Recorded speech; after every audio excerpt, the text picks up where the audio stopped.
Welcome to Channel 8 News, what Riley County Police want you to know about firearms in Manhattan. And later I will sit down with a climate change expert to learn more about how the weather can be changing in the coming years. But for now, Channel 8's Michaela Gentine is outside with a look at how the weather can be changing in the upcoming week. Michaela? As you can see, it has heated up significantly today. Later on, we're going to see a mild and sunny week, just as beautiful as today is. I'm going to give you a more detailed forecast later on. And then you're going to be reading over on 1. You'll go on to 1. Yes. KKSU LP. For Manhattan and Riley County. From Kansas State University. This is Channel 8 News. Welcome to Channel 8 News. I'm Carly Craig. And I'm Vanessa Vlasic. In our lead story today, Sam Henney will show us what the Riley County Police are doing about a trend of stolen firearms. But before we get to that, we have breaking news from Kansas City. On late Monday night, 2 Kansas City firefighters died and 2 more were injured when part of a burning structure collapsed. Kansas City Fire Chief Paul Berardi identified the 2 fallen veterans, Larry Leggio and John Mesh, both serving 17 and 13 years respectively. Berardi says they did not die in vain. Prior to the collapse, they saved 2 civilians from the second floor. Both Leggio and Mesh were pronounced dead at an area hospital. The cause of the fire is still under investigation. Authorities in Topeka have arrested 2 suspects in connection with a fatal shooting. A man and woman were arrested late Sunday night following a police chase. Both were taken to Shawnee County Jail and face charges of first-degree murder. 43-year-old victim Keith Leon Reed was found wounded and later died at a local hospital. Police in Manhattan are concerned about an alarming trend: firearms stolen from vehicles around Manhattan area. Sam Henney joins to tell us why RCPD is so concerned. Thanks, Vanessa. Riley County Police have been looking closely to find out who is behind a trend of firearm thefts. Riley County Police Department is looking into a concerning trend of firearms being stolen out of people's vehicles here in Manhattan. Yeah, we noticed a spike in vehicle stolen guns coming from vehicles beginning earlier this summer. It's been on for the last couple of years, and it started at the beginning of this year. Our numbers started to spike a little bit, or at least we noticed a pattern. Officers have an estimated number on where this trend's heading. We're right now getting about 7 guns stolen out of a vehicle per quarter. So every 3 months we're losing about 5 to 7 guns. Kyle doesn't have any definite answers to the string of robberies, but has some theories. The possibility of a market, supply and demand, so that people are wanting guns and wanting to get access into guns. There's some kind of market for it or some kind of demand for firearms. Kyle has told the public to take precautions whenever you leave your vehicle. Most of the vehicles are unlocked, and I think the general impression I want to leave with the public is, just like you would with any valuable, make certain that they're out of sight, make certain that the vehicle is locked up. But especially with a gun, I would take it a step further and say, not only keep it out of sight, but take it with you into a secure area. I think leaving a gun in the car overnight is not a good idea. RCPD's criminal analyst also had some input into the matter. Even if you have it locked, somebody can bust the window, check it. It only takes a few minutes, not even that, maybe 30 seconds for somebody to rifle through an entire vehicle. As soon as they find a weapon or a gun case or anything, they just take it and they're walking off. Say the same thing over and over again. Take your valuables and make certain that they can't be seen. If you have a computer in your car, don't leave it out in the open where somebody can look through a window and find it. Secure your vehicle. Most of these thefts occur out of vehicles that are unlocked. Kyle has asked citizens to keep their car doors locked and firearms out of them. On what the cause of the spree might be, Kyle says details are scarce, but they have their theories. This is Sam Henney with Channel 8 News. Riley County Police want the public to be safe while they search for those responsible for the thefts. So what can we do to stay safe, Sam? Like Captain Kyle said, make sure that whenever you leave your vehicle to lock it and keep all valuables hidden. Also, if you have any firearms, make sure to keep them somewhere safe where only you can access them. That's great to know. Thanks, Sam.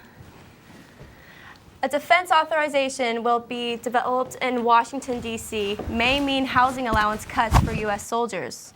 Channel 8 spoke with Governor's Military Council Executive Director John Armbrust about what would mean for Fort Riley soldiers. Eric Tatler, Command Sergeant Major, Brigade Color Guard, led by Tatler.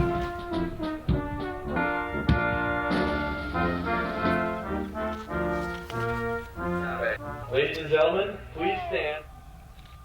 Generals, mounted color guard. Within that bill is a cutback on the basic allowance for housing. It cuts it back at about 1% per year over the next 4-year period, so that at the end of that time, soldiers would be receiving about 95% of the cost of their housing. Armbrust says it's likely President Obama will veto this plan. However, area realtors like Prestige Realty's Jordan Shinstock say to cut BAH for Fort Riley soldiers would definitely affect the area housing market. Shinstock has worked as a realtor in Manhattan for 3 years. She said soldiers might shift from home ownership to renting or buying in less expensive towns around the Army post. Here in Manhattan, there's an organization that rescues dogs from certain death and gives the dogs a second chance at life. What these dogs do with that second chance is pretty amazing. Kenya Mills has the story. 3 years ago, King the dog was on death row at an animal shelter. Today, he prevents his owner from injuring herself when she has seizures. So he alerts to me about 30 minutes before I have a seizure. That gives me enough time to get to a safe place, put myself in the recovery position, and then I don't get hurt. King not only helps his owner get in the recovery position, he helps to keep her calm. And you see he's actually leaning forward and putting pressure on those points. He helps calm her down and slow her heart rate. We go to shelters and rescue dogs most of the time, and that's where we're getting our alerters. But all dogs can smell it. They can smell the difference, but not all dogs want to tell you. Is that an alert? You can alert. Cassie has something to say. Her handler forgot to take her medicine. Yeah. Okay. Both King and Cassie work for You Good Dogs Service Dogs, a donation-based organization that equips rescued dogs with the skills to help people with a wide array of physical or mental issues. Luna helps Rhonda Riveros move around, a task she couldn't do alone due to the chronic pain in her legs. Yes. I really thought that I wasn't going to be able to get out and walk around and do things that I used to do. So I went from just staying at home every day, almost 24 hours a day, to now we go out on outings, which I never would have before. So it's been a life changer. In Manhattan, Kenya Mills. The folks at You Good Dog Service Dogs advise that service dogs, like the ones you saw in Kenya's story, need to remain focused at all times. If you see a service dog in a store or at a restaurant, please just walk by. Stopping to pet the dog may distract them from saving their owner's life. That's good to know. I'm guilty as charged when it comes to petting those cute service dogs. So oh, me too. As a pet lover, I will keep that in mind too. I'll think twice before I touch one of those service dogs. That's definitely good to know for me and anyone else who likes dogs. Yeah. Coming up, it's been 100 years since K-State's first homecoming. This week, alumni are back on campus to celebrate the K-State family. And later, Michaela will be back to update you on her 5-day forecast. Stay tuned. Wired Magazine calls him the explainer. His students call him amazing. Over 20 million YouTube views show that Associate Anthropology Professor Michael Wesch is transforming higher education. Translated to more than 20 languages and counting, Professor Wesch's teachings still share one common voice: passion. And whether you're learning live or online, that passion is contagious. And that passion is one of the leading reasons Kansas State University is first among U.S. public research universities in producing U.S. Case Carnegie Professors of the Year. Where there's a wildcat, there's a way.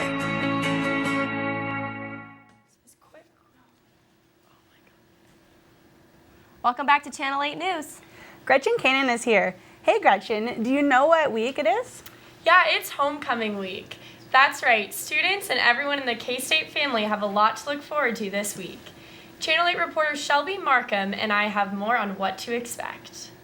On your mark, get set, go. K-State's 100th homecoming kicks off this week. A Century of Coming Home began on Sunday with the annual philanthropic 5K, which benefits the Flint Hills Community Clinic. Costumes and spirit wear can be seen as students and members of the community walked or ran through the campus course. Just really enjoyed seeing all the people in costumes and just everyone running and really having a fun time.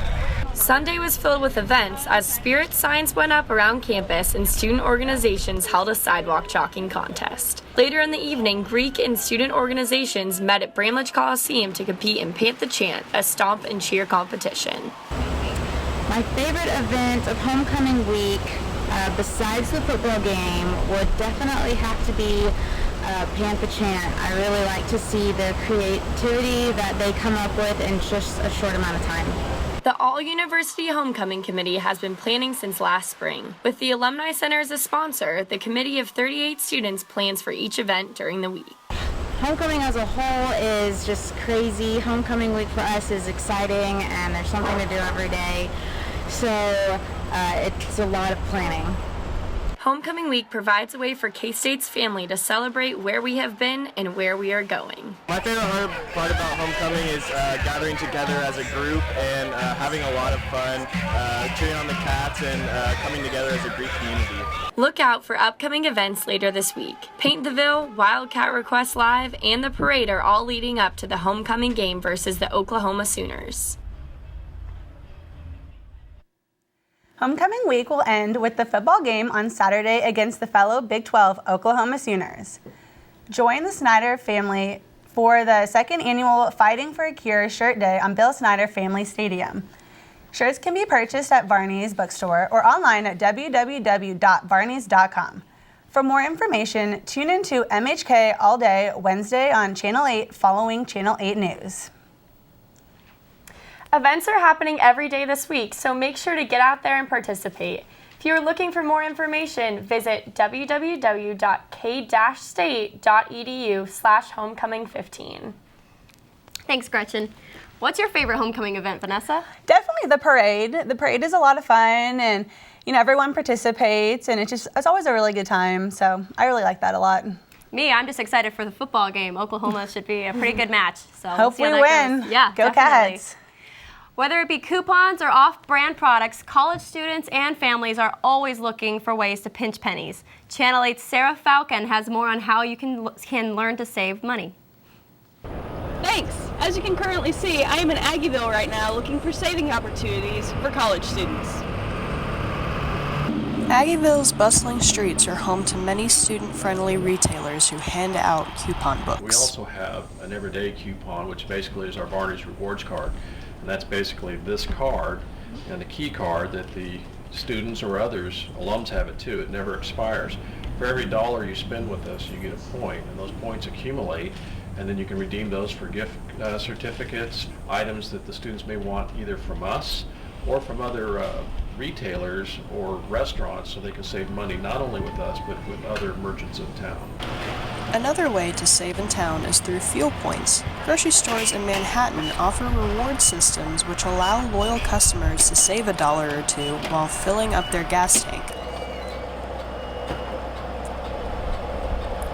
Reward systems also accumulate points which turn into coupons for items in the store.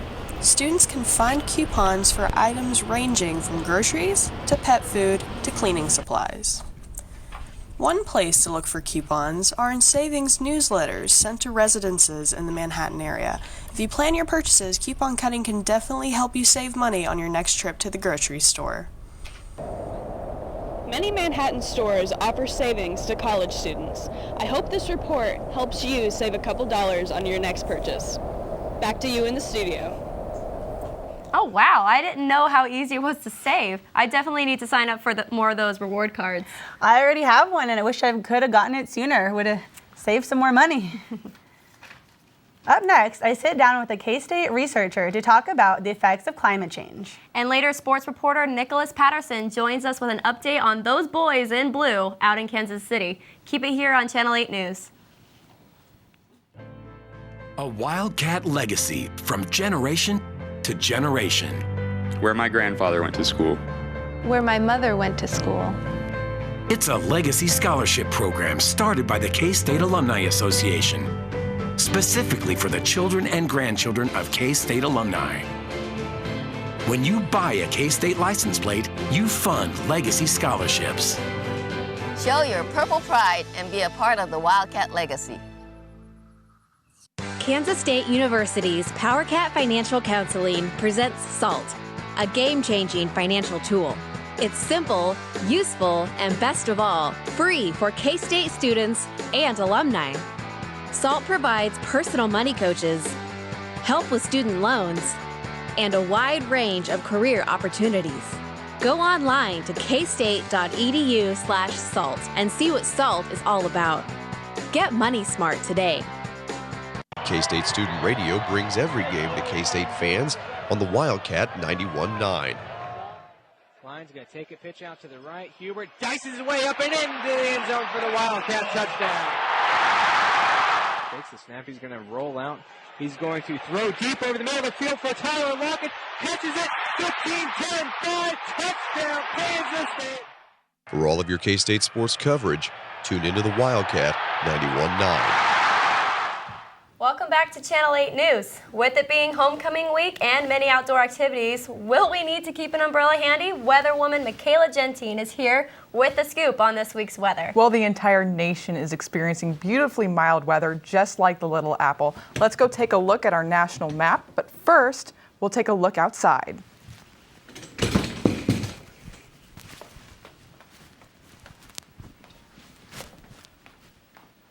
We do have a cold front going on through the northwest. As you can see on this map right here, it will be pushing down and that will affect our weather later this week. Moving on into national temperatures, we do have about 70 degrees on the west coast, and on the east coast we do have about 71 degrees, so it's a pretty flat rate. Going on into the state temperatures now, it is about roughly 75 throughout the state. Right now, we will be experiencing a temperature increase later on today and tomorrow, where it's going to start tapering back down again. If we can move on into our 5-week forecast, tomorrow is going to be with a high of 79 with a low of 52. Thursday is going to be a little bit hotter. Then in Friday, that's the key. It's going to be dipping down a little bit more, and it's going to be perfect tailgating weather for the football game on Saturday, when we do have a high of 64. Then on Sunday, the temperature will rise just a little bit, but we're going to see it tapering off again next week. With recent national weather crises that have occurred across the country, many have noticed drastic changes in weather patterns. Channel 8's Vanessa Vlasic is here with K-State professor Charles Rice, who is an expert on climate change. Thank you, Michaela. Welcome to the studio. So you are an agronomy professor here at K-State. Can you tell us what exactly agronomy is and why you chose to specialize in soil microbiology? Sure, Vanessa. Agronomy is really the mix of crop, soils, range, sciences. And it's basically, traditionally it's been how we can help support the food production, but also it's expanded into environmental issues related to sustainable management of soil and natural resources. Okay, very cool. And you served on the United Nations Intergovernmental Panel on Climate Change that won a Nobel Peace Prize in 2007. Can you tell us about this panel, and in your opinion, have we advanced as far as you have hoped? Well, the panel's a very selective process. It's very detailed. You have to go through a screening process in the U.S., and then it goes to an international body that screens those experts from different countries that come together. And then, so it's a highly selective process. They look at diversity and expertise.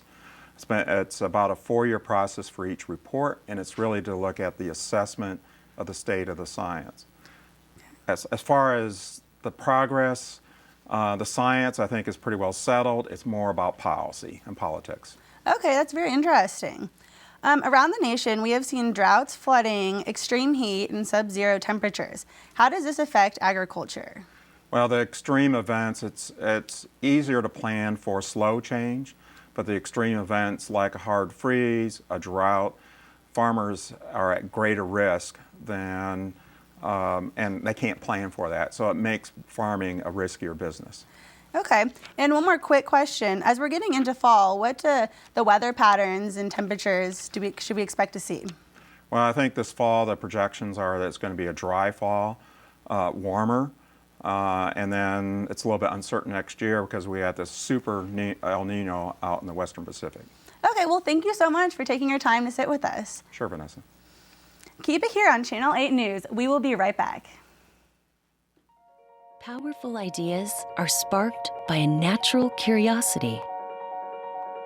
It could begin with a single seed or a brilliant ray of light. At Kansas State University, it begins with research that advances the world, where science and creativity meet. At Kansas State University, powerful ideas begin with you. K-State Student Radio brings every game to K-State fans on the Wildcat 91.9. Klein's going to take a pitch out to the right. Hubert dices his way up and into the end zone for the Wildcat touchdown. Takes the snap. He's going to roll out. He's going to throw deep over the middle of the field for Tyler Lockett. Catches it. 15, 10, 5. Touchdown, Kansas State. For all of your K-State sports coverage, tune into the Wildcat 91.9. To Channel 8 News. Sports reporter Nicholas Patterson is here, and by the looks of it, you must be excited about something. Tell you what, Coley, after the win by the Royals, I couldn't be more excited. This game had everything, from the laughs, to the tears, and to the comeback win. Let's take a look at the highlights. We start in the bottom of the 7th inning. Ryan Matson pitching to Carlos Correa. He belts it back. Gone. A 2-run home run. Correa's second of the day. The Astros go up 5-2. For the Royals, the game and the season looked all but over. After loading the bases in the top of the 8th, Eric Hosmer singles to right field. The Royals are down 6-4, and I have some magic brewing. Hosmer was 2-4 on the day with a home run we'll see later on. Kendrys Morales grounder toward Correa, and it hops over his glove, and Era scores 2 runs. We have a tie ball game, folks. And after an RBI ground out from Alex Gordon, Hosmer would add insurance with a 2-run bomb. The Royals go on to win 9-6. The comeback win almost mirrors last year's crazy wild card game. The Royals' never say never mentality keeps the World Series hope alive. The series will come back to Kansas City. The game starts at 7 p.m. Wednesday. The winner moves on to the ALCS. Go Yars. Now let's move on to K-State football. The Wildcats played the number 2 TCU Horned Frogs in an adrenaline-pinching game last Saturday. Beginning with the first play of the game, running back Aaron Green takes the handoff on Trayvon Boykin. Look at that speed as he goes all the way. It's an 86-yard touchdown. But the K-State was shaken but not stirred. Charles Jones scores on a 28-yard run. Cats take the lead, 21-17. And after a Joe Huebner QB sneak into the end zone, the Cats went up into the half, up 35-17, after scoring 28 points in the second quarter. But the Cats have struggled to score in the third quarter for the last 2 weeks. Huebner's pass is picked off by TCU's Derek Kindred and returned 60 yards for the pick 6. TCU took a 3-point lead into the fourth, leading to a clutch field goal by Jack Cantelli to tie the game. KSU's defense couldn't hold Heisman hopefuls Boykin's 55-yard touchdown throw would seal the deal. The Cats lose 52-45 and fall to 3-2 on the season, 0-2 in Big 12 play. Huebner and the Cats, big day rushing. Huebner crossed the line 4 times, and the Cats totaled 228 yards on the ground. Up next for K-State is Oklahoma at home. The homecoming game kicks off at 2:30. The Cats will be hungry for a win, I'm sure. But not as hungry as Avery Olsen was at the Manhattan High football game. Good thing parents handed out a barbecue dinner for their annual fundraiser. Just as the beef satisfied Avery's food hunger, the game satisfied his football hunger. He has the details on this game. Thanks, Nick. It was one of the best Silver Cup games in history, as the Junction High Blue Jays came in with a record of 5-0, and the Manhattan High School Indians came in with a record of 4-1. The game did not disappoint. Let's check out the highlights. Both teams playing for the right to take home the Silver Cup.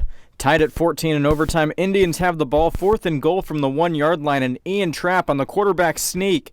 It looks like he broke the plane of the end zone, but after lots of confusion on the field, Trapp does not get in, and all the Blue Jays need is one score to win the game. On 4th down, the kick to win the game for the Blue Jays is good. Junction City stays undefeated, while the Indians are now 4-2 on the season. But Nick, for both of these teams, a new season begins next week as district play begins, as the Blue Jays will take on Wichita Southeast, and the Manhattan High School Indians will travel to Topeka to take on the Trojans. For Channel 8 News, I'm Avery Osen. What a game and what a finish. Thanks, Avery, for that top-notch reporting. That'll be all the time for sports. Next week, I limber up to bring you a story on a K-State CrossFit coach who just earned the highest certification level in the world of CrossFit. Stay with Channel 8 News. We will be right back. From the Little Apple to the Big Apple, through internships, networking, and great professors, Lauren Bishop landed the job of her dreams, working with entertainers and celebrities for a PR firm in New York City. From backstage at the 25th anniversary of the Rock and Roll Hall of Fame, watching Mick Jagger and Bono rock, to London for the launch of a new luxury hotel, Lauren Bishop is living her dream. That's the Wildcat way. Powerful ideas are sparked by a natural curiosity. It could begin with a single seed or a brilliant ray of light. At Kansas State University, it begins with research that advances the world, where science and creativity meet. At Kansas State University, powerful ideas begin with you. What makes undergraduates stay in school, thrive, and graduate? K-State professor Greg Eislein knows. Classes that create a learning community. Professors who stir curiosity. Involve students in their own education. Motivate them to look at things in new and surprising ways. That's why he's Carnegie Case Kansas Professor of the Year. That's the Wildcat way.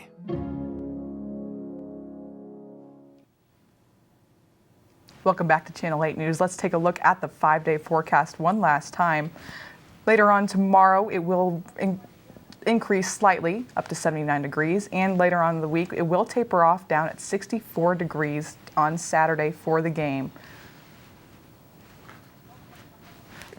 But during the middle of the week, we are looking at 80s to 70s later on Sunday. So be prepared for that. Okay, thanks, Michaela. That will do it for us here today on Channel 8 News. Be sure to tune in next week for the latest news from Manhattan and Junction City.